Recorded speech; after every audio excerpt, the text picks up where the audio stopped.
Let's continue the conversation around the controversy surrounding tenders, concerns over the integrity of tender processes at the South African Police Service in particular. They've been brought into sharp focus following General Mkhwanazi's sensational briefing on Sunday. The General raised serious alarm about irregularities and inefficiencies in SAPS tendering. While some tenders have reportedly succeeded, questions remain about how many have failed or fallen short of expectations. Now, to shed more light on this, our business reporter has been out and about asking some questions, key questions. Ntokozo Khumalo, good evening to you. Good evening, I think a simpler question to ask is, how easy or difficult is it to get a tender from government departments? But let's be specific, because you were quite clear in your duty today, and that's to understand how tendering works within SAPS. Well, it was difficult to get those answers, Goli, I must admit, with a lot of those that I reached out to not wanting to answer my questions, saying it's rather risky to touch this issue. But I did get some people to speak to. But before we get there, there's a few steps before you even submit a tender, which is meant to really ensure that the business that is about to bid knows exactly what is expected of them, knows the documents they need to get ready, knows the processes that will be followed, and there is a compulsory meeting where they are supposed to be briefed around avoiding irregularities when it comes to tendering. So actually submitting the bid is like step number 6. So it should not be as easy as that. And of course, earlier on, we did find out that it should not be as easy as that if there is no political interference. And I did speak to an associate at Cliff Decker Hofmeyer, Charles Green, who did share those sentiments, that usually when those irregularities do come up, it's because there is political interference. But let's hear from him on why he says tendering is important and that procurement process is important within government processes. And then let's hear from Minister Senzo Mchunu on where he said some of that 120 billion rand budget for the 2025-26 financial year would go to.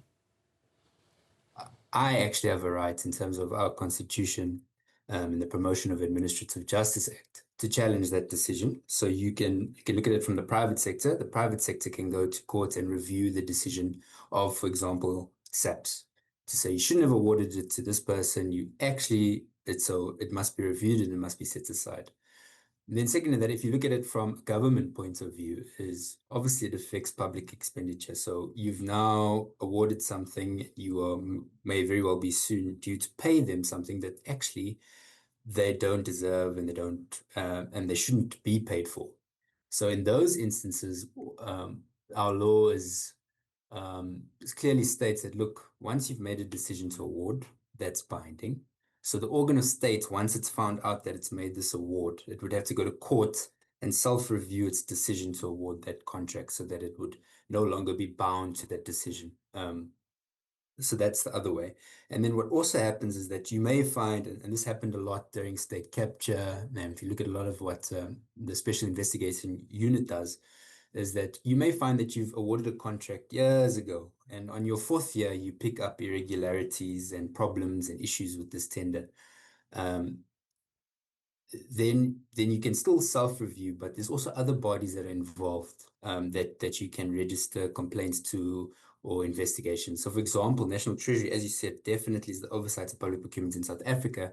So you can go as the accounting authority or the accounting officer of SAPS and say, look, we've got this complaint, we have this allegation, can you please proceed to do an investigation?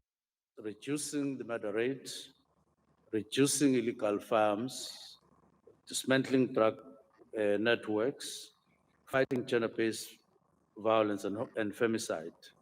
Those are the 4 that are the top priorities. But in addition to those, we have committed to dealing with illegal immigration, reducing organized crime, reducing stock theft and cash in transit, reducing gang violence, clamping down on illegal mining and tackling corruption within the SAPS. Now, to deliver on these, we've identified a number of enablers,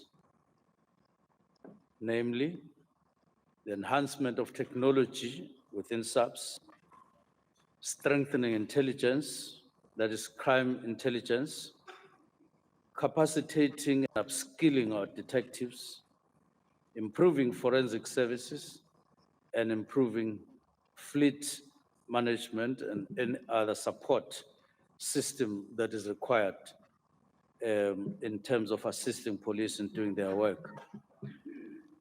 We have committed to upgrading our infrastructure, especially police stations, and support, administrative support to be given to them, and improving working and living conditions for police officers. So, Xoli, as we heard here, and really the part that we missed from CDH around the importance of tenders, is that it is public money that's being used for all these projects, as we heard from Police Minister, improving infrastructure, improving technology to enable the police to really fight crime and corruption. So that is important. So that's why we have a tendering system in the country, so that they can be accountable on where those public funds go. But over the years, Xoli, we've had incidences of SAPS tenders being cancelled because of irregularities and fraud. Of course, Kat Makala being the one that's in the spotlight right now. If we go back to the mid-2010s, we did have Shabang with that 500 million tender that he got. We've had other few smaller ones. And remember that while the procurement goes through the National Treasury, there are instances where loopholes might come in, because if it's an emergency, for example, that's when the exploitation comes. Yeah, SAP might put out an own tender without necessarily going through the due process. So we saw a 28 million rand accommodation tender that was cancelled, also due to irregularities found. We found one for tech that was actually cancelled earlier this year because they said they found duplication after it was awarded to the business. So that business, as I understand it, still fighting that out, because the question was, how could the SAPS procurement team not see that there was duplication all the way until the tender is issued? So quite a few tenders all the way back from 2029 that have been cancelled on the back of that. And a few tenders, I did go onto the SAPS online portal, a few tenders that are out this year as well, Xoli. Ntokozo Khumalo, thank you very much indeed. And we are going to be picking at this at every angle. Thank you very much for giving us some insight